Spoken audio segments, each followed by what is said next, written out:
না এত সহজে সরল বলেই এমন বোকামি করছো, চেনা নেই জানা নেই, এখন একটা লোককে বাড়িতে নিয়ে আসলে আবার থাকতেও দিচ্ছ। মিমের মা বলো আচ্ছা ওসব পরে ভাবা যাবে, তুমি এখন তাড়াতাড়ি গিয়ে ফ্রেশ হয়ে আসো, তো অনেক দূর থেকে এসেছো। মাসুদ বলো আচ্ছা তা তোমার নাম কি? আমি বললাম জি ভাই রাফি। মাসুদ বললো তা এমন খ্যাত নাম কে? কেমন জানি একটা মেয়েলির নাম। আমি বললাম আসলে নাম তো আমি রাখিনি। মাসুদ বললো তাও তো কথা, তা তোমার এখানে কি কাজ? আমি বললাম আমি তো স্যারের তখনই মিম বলে ওঠে ভাইয়া আপনি পরে কথা বলেন, মা আপনার জন্য খাবার রেডি করছে, আপনি গিয়ে ফ্রেশ হন। মাসুদ বলল ওকে, তুমি যেহেতু বললা তাহলে যাই। মাসুদ পরে আর কিছু না বলে ফ্রেশ হতে গেল। আর এসব কথা শুনে মিমও বেশ অবাক। তখন মিম বলে ওঠে আপনি ওনার কথায় কিছু মনে করেননি তো? আমি বললাম না, কি আবার মনে করব। মিম বলল কিছু না মনে করলেই ভালো। পরে আমি সেখান থেকে যাওয়ার সময় মিম বলে ওঠে আপনি কি একটু পরে ছাদে আসতে পারবেন? আমি বললাম কেন, এত রাতে আবার ছাদে গিয়ে কি করব? মিম বললে আসলেই বলবো। আমি বললাম আচ্ছা ঠিক আছে। পরে আমি উপরে চলে যাওয়ার সময় হঠাৎ মাসুদের সাথে আমার ধাক্কা লাগলো, আর তার হাতে থাকা ফোনটা মাটিতে পড়ে গেল। আর মাসুদ এমন কাজ করলো যা নিচ থেকে মিম দেখো অবাক হয়ে গেল। মাসুদ ঠাস ঠাস করে আমাকে দুইটা থাপ্পড় মারলো, তারপর বললো কি করলি এটা, আমার এত দামি ফোনটা ফেলে দিলি? তখন আমি বললাম সরি ভাই, দেখতে পারিনি, মাফ করবেন। মাসুদ বলল চুপ ছোট লোকের বাচ্চা, এত দামি ফোন জীবনে দেখছিস, চোখে দেখিস না? আর কিছু বলার আগেই মিম সেখানে এসে বলে উঠে ভাই আপনার কি হয়েছে, এত রাগ কেন করছেন, সে কি করছে? মাসুদ বলল কেন হব না বলো, এত কথা নেই বাত্রা নেই, হঠাৎ করে ধাক্কা খেয়ে এত দামি ফোনটা নিচে ফেলে দিল। মিম বলল তাই বলো আপনি তার গায়ে হাত তুলবেন? মাসুদ বলল তা কি করব? মিম বলল আপনার কিছু করা লাগবে না, আপনি গিয়ে ফ্রেশ হন। তারপর মাসুদ সেখান থেকে চলে গেল। আর রাফিও যখন সেখান থেকে চলে যাবে তখনই মিম বলে ওঠে মিম বলল দাঁড়ান কোথায় যান? রাফি বলল কোথাও না, রুমে যাই। মিম বলল আপনার গালে তো দাগ পড়ে গেছে, দাঁড়ান আমি পানি নিয়ে আসছি। রাফি বলল তার দরকার নেই, আমি ঘুমাতে গেলাম। মিম বলল আপনার সাথে যে আমার কিছু কথা ছিল। রাফি বলল এখন শুনতে চাই না, পরে বলিয়েন। মিম বলল কিন্তু আমার বলাটা যে খুবই দরকার, তাও আবার আজকে। তখন রাফি একটু রাগ হয়ে বলল বললাম না আজকে শুনতে চাই না। পরে রাফি আর কোনো কিছু না বলে সেখান থেকে চলে গেল। আর মিমও তাকে কিছু বলল না। একটু পরে মাসুদ ফ্রেশ হয়ে আসলো, মিমকে দেখতে পেয়ে তাকে বলল মিম তুমি এখানে বসে কি করো? মিম বলল এই তো ভাইয়া একটু বই পড়ি। মাসুদ বলল আচ্ছা তুমি আমাকে ভাইয়া বলে কেন ডাকো? মিম বলল কেন আবার, আপনি তো আমার চেয়ে বড় তাই। মাসুদ বলল না তুমি আমাকে এসব ভাইয়া টাইয়া বলবা না। মিম বলল তাহলে আপনাকে আমি কি বলে ডাকবো? মাসুদ বলল তুমি আমার নাম ধরে ডাকবে। মিম বলল সেটা কি করে হয়, আপনি তো আমার চেয়ে বড়। মাসুদ বলল বড় হলে কি নাম ধরে ডাকা যায় না? আর আমি তোমার চেয়ে বেশি না, মাত্র 2-3 বছরের বড় হব, এবার থেকে তুমি আমার নাম ধরেই ডাকবে। মিম বলল আচ্ছা ভেবে দেখবো যে আপনাকে নাম ধরে ডাকা যায় কিনা।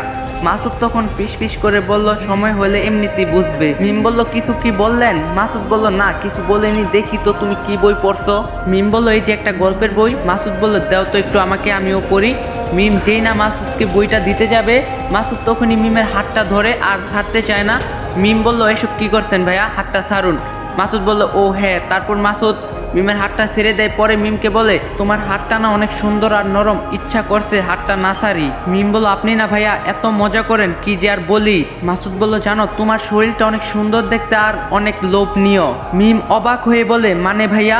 মাসুদ বলল কিছু না, মানে বলছিলাম এইসব বই কেউ পড়ে?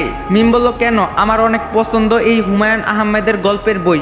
মাসুদ বলল ও তাই নাকি? মিম বলল তাহলে এখন আমি যাই, আমার আবার কালকে হাসপাতালে যেতে হবে। মাসুদ বলল এই শোনো কাল কি তোমার সময় হবে? মিম বলল কেন? মাসুদ বলে তোমাকে নিয়ে একটু ঘুরতে যেতাম। মিম বলল আচ্ছা কালকে সেটা জানাবো। মাসুদ বলল আচ্ছা জানাইও। পরে মিম যেই না চলে যাবে তখনই মাসুদ মিমের ওড়নাটা হাত দিয়ে টেনে ধরতে যাবে, তখনই আবার মিম পিছনে ঘুরে দাঁড়ায় আর মাসুদকে বলে ভাইয়া আর কিছু কি বলবেন? মাসুদ বললেন না কিছু বলবো না। তারপর মিমও চলে যায়। পরের দিন সকালে মিম ঘুম থেকে উঠে দেখে মাসুদের বাবা মা তাদের বাড়িতে আসছে। মিম বলে আসসালামু আলাইকুম চাচা চাচি, আপনারা কেমন আছেন? তারা বলে ওয়ালাইকুম আসসালাম, ভালো আছি, তুমি কেমন আছো মা? মিম বলল জি আলহামদুলিল্লাহ ভালো আছি, আপনারা কখন এলেন? এই তো এখনই আসলাম, তা তুমি কোথায় যাচ্ছ? মিম বলল আমি মেডিকেল যাচ্ছি। মাসুদের মা বলল ও তা আজ না গেলে হয় না? মিম বলল আমি যাব, আজ তাড়াতাড়ি আসবো। মাসুদের মা বলল আচ্ছা তাহলে যাও। এরপর মিম যখনই সেখান থেকে চলে যাবে তখনই মিমের মা মিমকে বলে রাফি কেন বা আজ তাড়াতাড়ি অফিসে গেল আর সকালে নাস্তাও করেনি? মিম অবাক হয়ে বলল কেন? মিমের মা বলল তা তো জানি না, তা ওর শরীরটা আবার খারাপ নাকি? মিম বলল জানি না তো। এরপর মিম মেডিকেলে চলে যায় আর মাসুদের মা মিমের মাকে বলে ছেলে মেয়ে তো দুজনেই বড় হয়েছে, তা এখন ওদের বিয়েটা দেওয়া যায়? মিমের মা বলল হ্যাঁ তা ঠিক বলেছেন, তাহলে কি ওদেরকে বলি? মাসুদের মা বলল, মাসুদ তো মিমকে অনেক পছন্দ করে, ও তো এক পায়ে রাজি। মিমের মা বলল, তাই নাকি? তাহলে তো ভালোই হয়, মিমও তাহলে রাজি। মাসুদের মা বলল, তাহলে তো আর কোনো সমস্যা নেই, আমাদের সম্পর্কটা আরো ভালো হোক। মিমের মা হাসতে হাসতে বলল, তা যা বলেছেন। অন্যদিকে রাফি ও মিমের বাবার অফিসে কাজ করছে আর তার মনটা অনেক খারাপ, বিশেষ করে মাসুদের সাথে তার রাতের ঘটনার জন্য। এরপর দেখতে দেখতে বিকাল হয়ে গেল। এখন রাফি অফিস থেকে বের হয়, সে বাসায় যাওয়ার জন্য একটা রিক্সা ঠিক করে রওনা দেয়।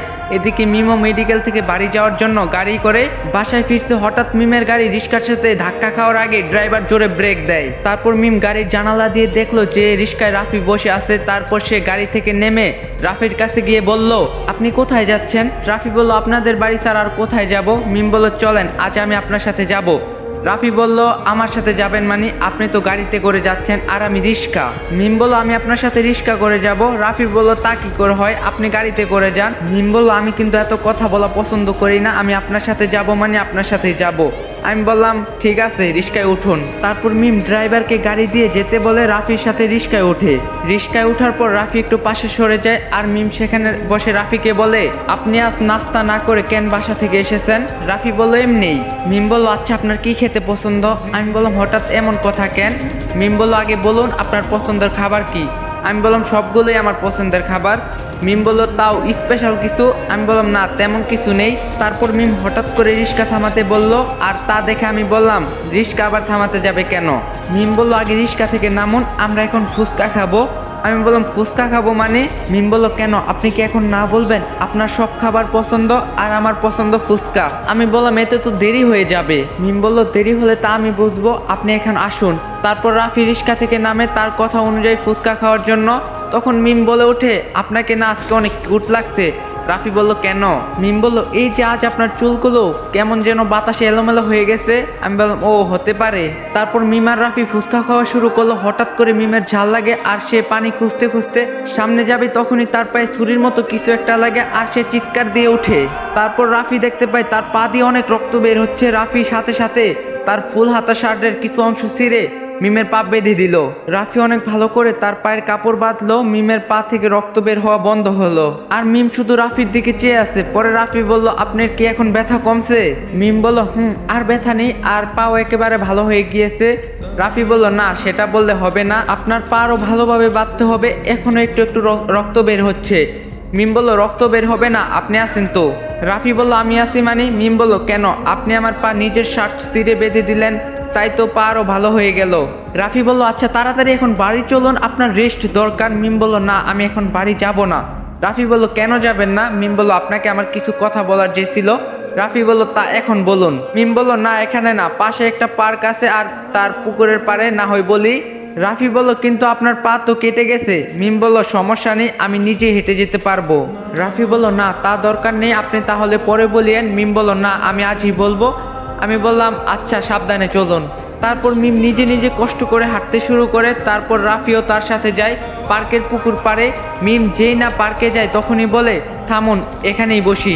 রাফি বলল, আচ্ছা। পরে রাফি আর মিম পার্কের পুকুরের পাড়ে বসলো। রাফি বলে, এখন বলুন কি বলবেন? মিম বলল, আমি যা বলবো তার কিন্তু সব সঠিক উত্তর দিবেন। রাফি বলল, আচ্ছা আগে বলুন। মিম বলল, আপনি কি ঋতুকে এখনো ভালোবাসেন, যার জন্য আপনি 8 বছর জেল খাটছেন? এ কথা শুনে রাফি অবাক হয়ে গেল। মিম তাকে হঠাৎ করে এ কথা জিজ্ঞাসা কেন করছে?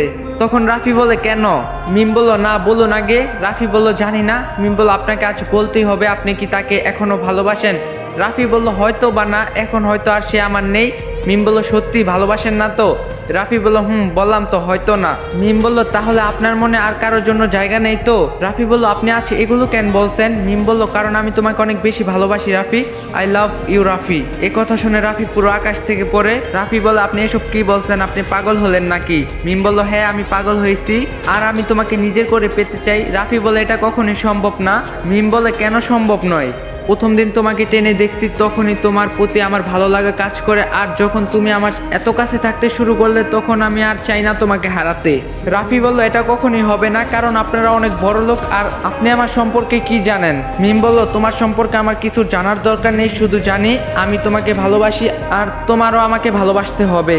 রাফি বলল, আমি জানি আপনি আমার জন্য অনেক কিছু করছেন, যার ঋণ আমি হয়তো কোনোদিনও শোধ করতে পারবো না, কিন্তু তাই বলে আমি আপনাকে ভালোবাসতে পারবো না। মিম বলল, কেন তুমি পারবে না? আমাকে একটু বোঝার চেষ্টা করো তুমি। রাফি বলল, আমি কি বুঝবো, আমার আপনার সাথে যায় না, কোথায় আপনি আর কোথায় আমি। মিম বলল, প্লিজ রাফি তুমি আমার বোঝার চেষ্টা করো, আমি তোমায় ছাড়া বাঁচবো না। রাফি বলল, আপনি আমাকে মাফ করবেন, আমি আপনাকে ভালোবাসতে পারবো না। এই কথা বলে রাফি সেখান থেকে যেই না চলে যাবে তখনই মিম আবারও বলে, মিম বলল, তুমি যদি আমায় ভালো না বাসো তাহলে তুমি কারো হতে পারবে না। তারপর মিম রাফিকে ছেড়েই সেখান থেকে চলে গেল আর মিম পরে নিজে নিজে তার বাড়িতে যাওয়ার জন্য রওনা দিল। কিন্তু রাফি সেখানে আরো কিছুক্ষণ সময় নীরব হয়ে বসে থাকলো আর মিমের চলে যাওয়া দেখে অন্যদিকে মিমের মা আর মাসুদের মা বসে গল্প করছে। এদিকে রাত 9টার মতো বাজে। তখন মাসুদের মা বলে, অনেক রাত তো হলো, মিম তো এখনো আসলো না। মিমের মা বলল, ও তো প্রতিদিন সন্ধ্যার মধ্যে আসে, আজ কেন বা এখনো এলো না।